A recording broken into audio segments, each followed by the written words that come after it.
Facebook CEO Mark Zuckerberg addressed the importance of freedom of expression Thursday, saying the social network won't police political speech.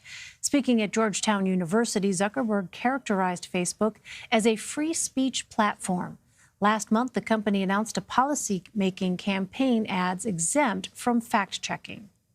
Now, we don't fact-check political ads, and we don't do this to help politicians, but because we think people should be able to see for themselves what politicians are saying.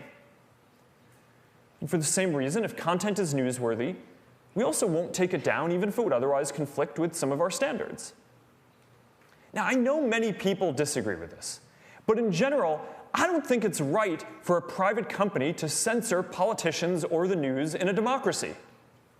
Kat Zakreski joins me now. She's a tech policy reporter for The Washington Post and writes the Technology 202 newsletter. Kat, thanks so much for being with us. What stood out to you in Mark Zuckerberg's speech? So I think today we really saw Mark Zuckerberg double down on an argument that Facebook has been making for many years, and that's that Facebook shouldn't be an arbiter of the truth. The company thinks that it should be people, not tech companies, that decide what's credible when they get their information online. And, one point that we saw Zuckerberg make today was that Facebook and other social media companies are part of something that he calls a fifth estate that is kind of changing our society because it's allowing a lot more people to have voice. And I think, that characterization really sums up a lot of the challenges and regulatory problems we've seen with the company in recent years. Well, how important, Kat, is the timing of this speech, considering that Zuckerberg is set to testify before Congress next week? I think this is a critical juncture for the company.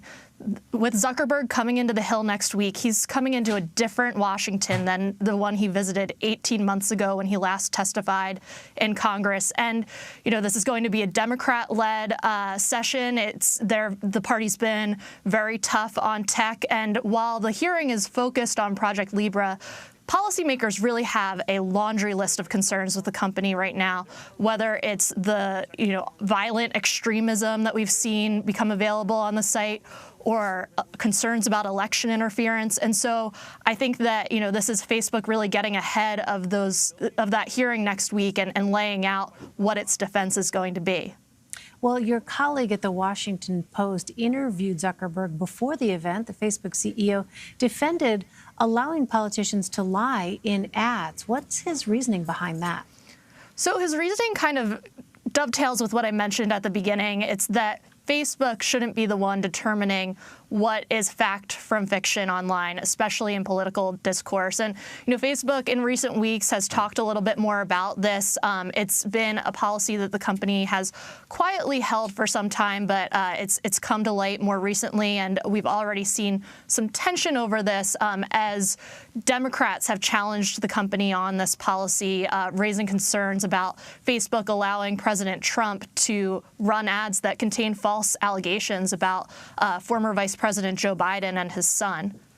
So Zuckerberg also took a shot at China over its censorship of protest videos on TikTok. Is that a change in tune for Zuckerberg? So it depends on when we're talking about here. A few years ago, Facebook was aggressively trying to move into China. You might remember a few years ago, we saw Mark Zuckerberg post pictures on Facebook of himself jogging through Beijing and, practicing Chinese. And there was a real push for the company to try to find a path forward to expand its business in China. But what we've seen is, Facebook, he said today that the company was never able to reach an agreement that would have allowed them to operate in China, given the local laws there. And so what was interesting today is we saw Facebook really position itself as a Western company touting American ideals around free speech. And, I think that's going to be a key part of Facebook's political strategy in the months and years to come.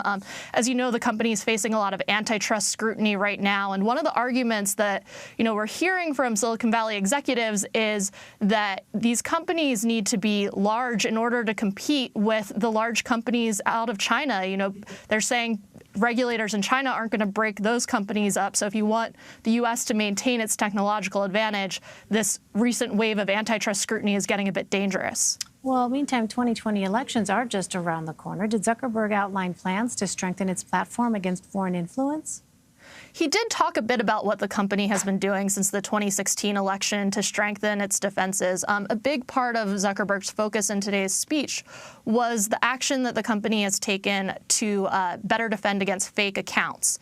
And so, one thing that we saw in 2016 election was that Russian actors used fake accounts to spread disinformation on Facebook.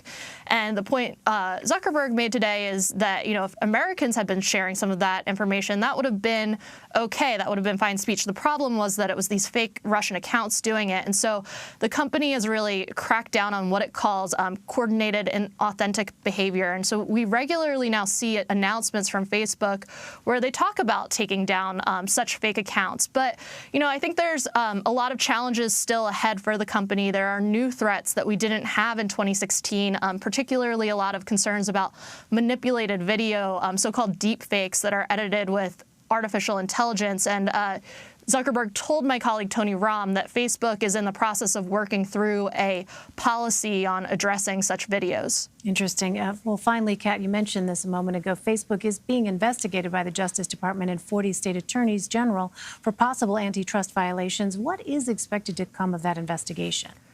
So I think it's really early days for both of these investigations. As we've seen in the past with, other antitrust actions, these can be very long processes. We're talking months or years here. But, the regulators say that they're taking a broad look at Facebook's practices, how it's treated consumer privacy, whether its advertising practices are anti-competitive. And so, I think this is something we're going to see go on for some time. But, one of the really interesting things that's happening here is the broad bipartisan consensus on this. I mean, we're in such divided political times, and to see the Trump Justice Department and many, states attorney generals from both parties, and then also the calls on the Democratic campaign trail to break up Facebook, you really see how this is an issue that's gaining a lot of popularity in both political parties. Absolutely.